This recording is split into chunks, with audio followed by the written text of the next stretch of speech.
Bismillahirrahmanirrahim. Now we are going to discuss the topic number 20 series.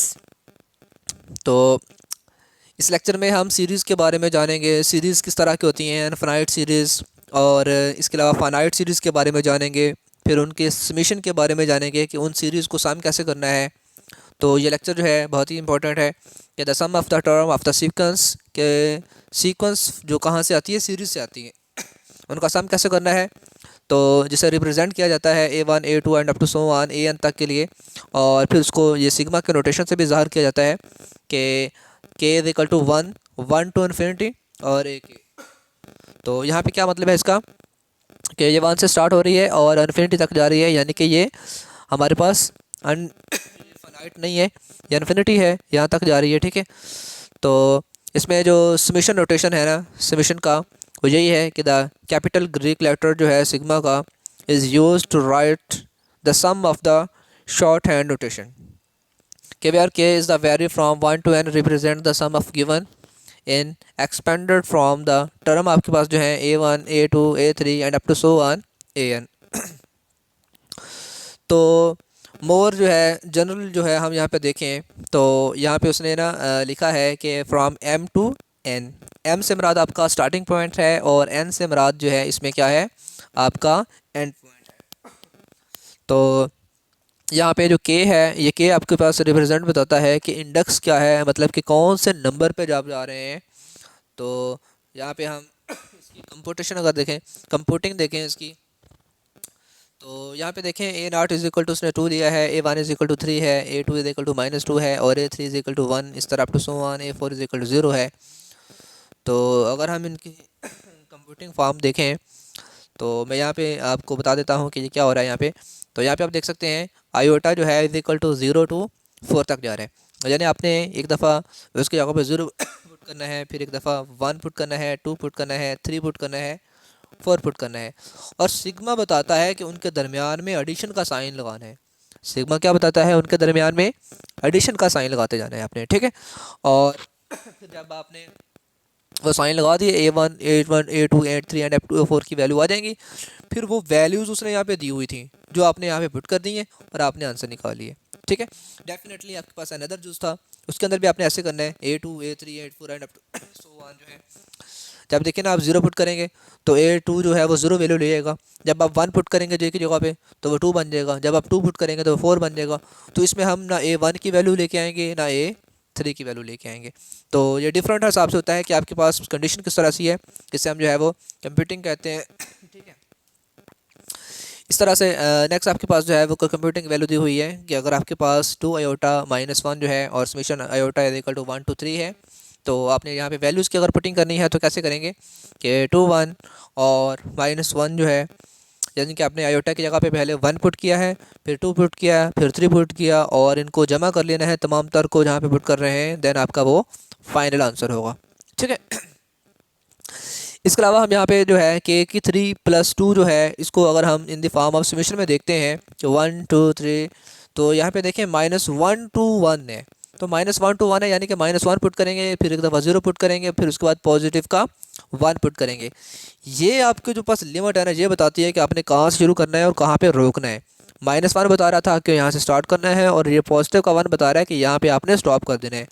और put कहाँ पे करना है, ये चीज़ आपको बताई जाती है आयोटा की फॉर्म में। के है यहाँ पे, तो यहाँ पे के आ जाएगा डेफिनेटली। ठीक है, तो अब यहाँ पे देख सकते हैं ना कि यहाँ पे उसने दिया है के, तो के की जगह पे आपने एक दफ़ा 1 पुट करना है, 2 पुट करना है, 3 पुट करना है, बाकी +2 तो हर एक में आना ही आना है। ठीक है, वो डेफिनेटली साथ आएगा ही। और ये सिग्मा बता रहा है कि आपने हर एक के बाद आपने दरमियान में क्या लगाते जाना है, प्लस लगाते जाना है। ठीक है, तो ये समीशन कुछ इस तरह से होते हैं। फिर अगर हम इस तरह की सीरीज़ आ जाती है हमारे पास, तो उसको हम कैसे देखेंगे। तो आप देख सकते हैं यहाँ पे कि जहाँ पे iota is equal to 0 to n है, तो आपने आयोटा जो आपको नज़र आ रहा है -1 की पावर में आ रहा है और इसके अलावा 1 के सामने आ रहा है। तो आपने जब 0 पुट किया तो आप देख सकते हैं वहाँ वहाँ पे जहाँ आयोटा था वहाँ वहाँ पे 0, फिर दरमियान में प्लस लगा के, फिर जहाँ जहाँ पे आयोटा वहाँ पे 1, फिर दरमियान में प्लस लाया और जहाँ जहाँ पे आयोटा वहाँ पे 2, ऐसे up to so on sequence को लेके जा रहे हैं। ठीक है, फिर उसके बाद उसने क्या किया जी, जिसकी पावर 0 थी वो 0 के हिसाब से हल हो गया, जिसकी पावर 1 थी उसने माइनस बाहर ले आया, जिसकी पावर जुफ्त थी उसने माइनस को बाहर नहीं लेके आया जिसकी पावर फिर और थी उसने फिर माइनस को बाहर ले आया। तो यहाँ पर जो है हमारे पास उस तरह से जो है वैल्यूज़ बनती जा रही है, 1 -1/2 plus 1/3 -1/4 and up to so on, ये सीक्वेंस चलती जा रही है। ठीक है, तो ये सीक्वेंस बनती कैसे हैं, आपकी जो भी नोटेशन दी गई है सिग्मा की, उसमें वैल्यूज़ की पुटिंग करने से सीक्वेंस बनती जा रही होती है। ठीक है, तो इसको सोल्यूशन में भी हम इस तरह से लेके आते हैं कि जो हमारे पास, अगर हमारे पास कोई टर्म होती थी तो ये हम बता चुके हैं कि पहली टर्म हमारे पास ए होती है, डी हमारा कॉमन डिफरेंस होता है, और अगर हम बात करें यहाँ पे के की तो वो टर्म हमारे पास बताई जा रही होती है। तो मैं आपको यहाँ पे ऐसे करता हूँ कि कोई यहाँ पे ये देख लें चलें, बल्कि मैं मज़ीद बता देता हूँ कि फ्रॉम 1 के इक्वल टू 1 2 3 का मतलब क्या है कि आपने के की जगह पे 1 2 3 पुट करते जाना है। बाकी स्केयर जो डेफिनेटली क्वेश्चन के अंदर हैं वो चेंज नहीं होंगे, जस्ट के की जगह पे आपने 1 2 पुट करना है, बाकी कोई चेंज नहीं होता है। और दरमियान में समान लगाते जाना है, ये मैं आपको बता चुका हूँ, ये सिग्मा की वजह से ऐसा करते हैं। ये सारी की सारी हमारे पास वही सीक्वेंस है। ये कुछ प्रॉपर्टीज़ आ जाती हैं कि अगर कोई दो चीज़ें इनटू में जमा हो रही हैं तो समेशन ने हर एक पे अलग अलग आ जाना है, ए के पे अलग आ जाना है और बी के पे अलग आ जाने हैं। ठीक है, अलग अलग दोनों पे ही जो है वो काम किए जाएंगे। लेकिन अगर कोई चीज़ कांस्टेंट हो तो वो कांस्टेंट चीज़ बाहर निकाल लेते हैं, फिर सीरीज जो है हमारे पास उस वेरिएबल वाले पॉइंट पे लगती होती है। फिर इस तरह से अगर हमारे पास दो आ जाती है ना हमारे पास, मतलब के प्लस अयोटा आ जाता है, तो उसमें हमने करना क्या होता है कि हमने दोनों को ही मेंशन करना होता है कि a k is equal to 1 to b है, और अयोटा उसने क्या दिया, belong to a natural number, यानी कि दोनों ही उसे देना पड़ेंगे यहाँ पे इनपुट, फिर उसके इनपुट भी दो आ जाएंगे। ठीक है, तो इसी तरह से उसने लिखा है express the following summation or more simply. तो यहाँ पे देखें 2 3 k is equal to 1 to n है, और ब्रैकेट में 2k-3 plus sigma k is equal to 1 to n है, और 4-5k। अब यहाँ पे देख सकते हैं कि दोनों का जो सिग्मा है, कंडीशन है, सब कुछ सेम था। सॉरी, ये 3 को बाहर ले आए, तो यहाँ पे देखें ये दोनों का जो सेम सेम था, ये दोनों का चूँकि सेम सेम था तो आप इसे कॉमन भी ले सकते हैं इस केस के अंदर। ठीक है, अगर सेम ना होता तो फिर हम इसे कॉमन नहीं ले सकते थे, इसका सेम होना ज़रूरी था हमारे लिए। ठीक है, तो बाकी चीज़ों को वैसे उसने सिंपलीफाई कर दिया है कि 3 इंटू के 6 के हो जाएगा, और 6 के में से 5 के निकाल देंगे, सिंपल के रह जाएगा, और 3 3 9, 9 में से 4 निकाल देंगे 5, तो वो आपके पास सिंपलीफाई हो चुका है। फिर आपने उसे क्या कर दिया, आपने के लिए अलग बना दिया और सब्ट्रैक्ट वाले के लिए अलग बना दिया। अब चूँकि जो के वाला 5 वाला था, इसमें आप देख सकते हैं आपके पास कोई है ही नहीं, जब के ही नहीं है तो आपके पास ये एन टर्म बन जाएगी, यानी कि इसमें एन लगा दिया जाएगा, हमें पता ही नहीं है कि जो है वो जो भी होगा यहाँ पे। ठीक है, नेक्स्ट हमारे पास है अर्थमेटिक सीरीज़ में कि उनका सम कैसे निकालना है। तो सम निकालने का फार्मूला मैं यहाँ पे बता दूंगा। अगर आपके पास ये सीक्वेंस, जिसमें पिछले लेक्चर में मैंने बताया था कि हम किसी भी अननोन टर्म को बता सकते हैं, अगर अननोन टर्म गिवन हो तो हम उसकी टर्में बता सकते हैं, इस केस में हम उनका सम निकालना सीखेंगे कि अगर आपके पास एक सीक्वेंस गिवन हो तो आप उस सीक्वेंस को जमा करके आंसर बता सकते हैं कि इसका जमा करने के बाद आंसर इतना बनेगा। ठीक है, तो अब यहाँ पे देखें फार्मूला जो है, अब पहले फार्मूला नोट कर लेंगे। उसने यही कहा है कि अगर उसने जनरल फार्मूला कहा है कि हर टर्म आने वाली को हम A plus D, A plus 2d, A plus 3d up to so on लिख सकते हैं।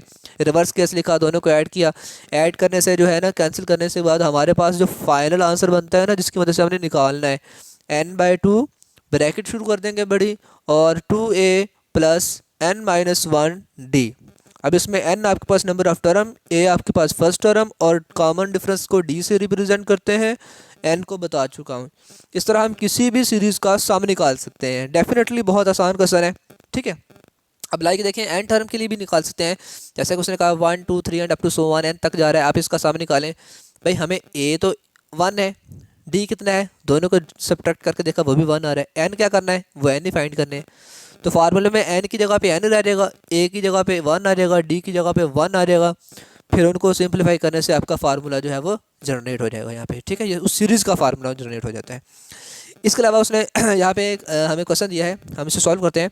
उसने कहा जी find the sum of the 2 digit positive integer that neither divisible by 5 nor 2, ना वो 5 पे तकसीम हो ना वो 2 पे तकसीम हो, ऐसे वो डिजिट जो है आपने उनको कहता है उनका सम करना है। ठीक है, तो मैंने वो ले लेते हैं जी हम उसको सम ऑफ 2 डिजिट। 2 डिजिट का मतलब होता है कि वो 90 तक रहेंगे, जैसे 100 आ जाएगा तो वो 3 डिजिट हो जाएंगे, यानी कि हमने स्टार्ट ही वहाँ से लेना है।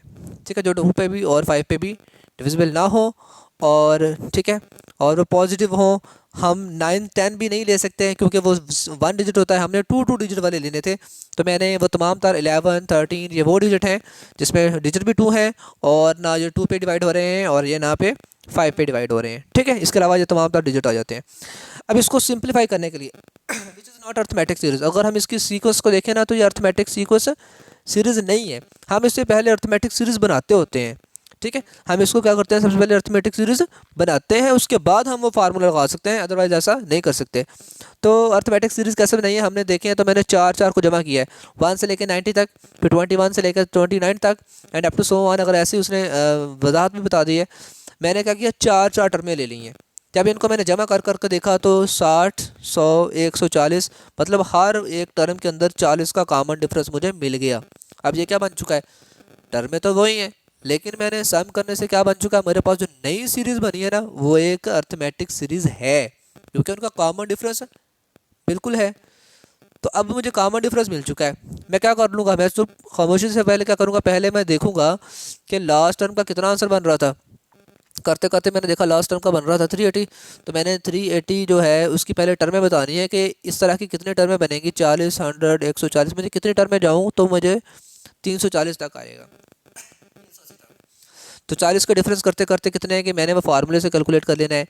इसकी जगह पे मेरे पास 380 आ जाता है, A1 मेरे पास 60 है, एन मैंने फाइंड करना है, डी मेरे पास 40 है। तो मैंने क्या कर दिया, इसे सॉल्व करना शुरू कर दिया, बाद में 40 डिवाइड कर दूंगा, तो इसको हल करेंगे, मेरे पास आ रहा है 8 में से इधर आके 1 ऐड हो जाएगा 9, यानी कि 9 टर्में हैं। ठीक है, तो 9 टर्में हैं। अगर मैंने अब सामने निकालना है तो यहाँ पे एक सिंपल सा फार्मूला इसने लगा दिया, वैसे उस फार्मूले से भी हो सकता था कि n/2, ठीक है, 2a1 इस फार्मूले से भी हो सकता है। a1 की जगह पे आप सिंपल a लगा दें, ठीक है, और n-1 और ये d, इस फार्मूले से भी आप इसको कैलकुलेट कर सकते थे। ठीक है, जो हम मोस्टली इस्तेमाल करेंगे। आप इससे भी कर सकते हैं a+l, यानी कि फर्स्ट टर्म और तमाम का मजमूआ जो पीछे मौजूद है सारे के सारे। ठीक है, और उसके बाद हमारे पास जो है n/2, तो हम इनको अगर हल करें तो जो 1980 आ रहा है, ये उन तमाम टर्मों का मजमुआ करने से आंसर बन रहा है। ठीक है, तो ये तो था कि जब कुछ चीज़ अर्थमेटिक के हिसाब से हो तो हम उसे जमा कर सकते हैं, लेकिन अगर कुछ चीज़ ज्योमेट्रिक सीरीज़ हो यानी ज़रब के हिसाब से चल रही हो, उनको भी क्या जमा किया जा सकता है, बिल्कुल किया जा सकता है। ठीक है, अब ये देखें, ये मेरे पास एक ज्योमेट्रिक सीरीज़ मौजूद है, मैं इसको कैसे किस फार्मूले से, जिसका फार्मूला मेरे पास ये तो था उसका ज्योमेट्रिक सीरीज़ का, ये सम का नहीं है, ये बल्कि नंबर ऑफ़ टर्म को फाइंड करने के लिए है, नंबर ऑफ़ टर्म को बताने के लिए, डिनोट करने के लिए। लेकिन अगर मैंने सम निकालना है तो मुझे इन तमाम टर्मों को सम के लिए एक फार्मूला रिक्वायर होगा। उस फार्मूले को मैं यहाँ पे ले आता हूँ। इस फार्मूले में हम दो तरह से देखते हैं। ठीक है, एक तो वो केस होता है कि जिसमें सीरीज़ जो है ना, सीरीज़ जो है वह लिमिटेड हो, यानी कि इन्फिनिटी तक ना जाए, तो हमने इस फार्मूले को इस्तेमाल करना है, यानी कि वो स्टॉप होती हो। लेकिन ये उस वक्त होगा जब आपका जो कॉमन रेशो होगा ना वो लेस दैन होगा 1 से, तब हम ये फार्मूला इस्तेमाल करेंगे। लेकिन अगर आपका कॉमन रेशो किसी सीरीज़ का ग्रेटर दैन 1 आ जाता है तो उसके लिए हमने ये फार्मूला नहीं, बल्कि उसमें हमने Rn को पहले लिखना है, 1 को बाद में लिखना है, नीचे भी ऐसे करना है कि R-1 यानी हमने उस वक्त उसको चेंज कर देना है। तो मैं यहाँ पे देखता हूँ कि मेरे पास R क्या आ रहा है जी, मेरे पास R आ रहा है -1/3, यानी कि अगर -1/3 आ रहा है तो मैं वही लगाऊंगा जो अभी ऊपर दिया हुआ था, वो R जो है वो लेस के लिए था, तो वो फार्मूला लगा देंगे। ये देखिए उसने फार्मूला लगा दिया, ए की जगह पे फर्स्ट टर्म आ रही है 1, आर की जगह पे कॉमन रेशो आ रहा है एन, उसने बता दिया था कि 10 टर्मों का सामा लेना है मैंने। तो बाकी सारा कुछ तो ठीक है, लेकिन जो प्रॉब्लम आ रही है ना यहाँ पे वो यही आ रही है कि अब 10 की पावर को सॉल्व करने के लिए आपने कैलकुलेटर इस्तेमाल कर देना है, जो आपको अलाउ होता है, आपने इसका एलसीएम ले लेना है, आपने इसको सॉल्व कर लेना है। ठीक है, ये तो है अगर आपको टर्म फाइंड हो। लेकिन अगर टर्म ही अनडिफाइन हो, टर्म पता ही ना हो कि इतनी है, इन्फिनिटी तक जा रही है, फिर आपने अनफाइनाइट ज्योमेट्रिक सीरीज़ को कैसे सम करना है, तो उसका फार्मूला आपके पास ये नीचे वाला इस्तेमाल होगा। ये आपने बात जहन में रखनी है कि जो अनफाइनाइट ज्योमेट्रिक सीरीज़ होगी उसका फार्मूला और है, जो फाइनाइट ज्योमेट्रिक सीरीज़ होती है उसको जमा करने का फार्मूला और है। जो मैंने ऊपर दिया था वो आर लेस दैन के लिए था, ये जो मैं दे रहा हूँ ये मेरे पास अनफाइनाइट सीरीज़ के लिए है। लाइक आपके पास इस तरह की सीरीज़ हो जिसकी एंड टर्म का आपको पता ही नहीं है कि ख़त्म कब होनी है, दैन आप वहाँ पे आपको A1 यानी फर्स्ट टर्म का पता होना चाहिए और कॉमन रेशो का पता होना चाहिए। फिर आपने सिंपली उसको मैं क्या कर देना है, वैल्यूज़ की पुटिंग कर देनी है और आपका फाइनल आंसर आपके पास आ जाता है।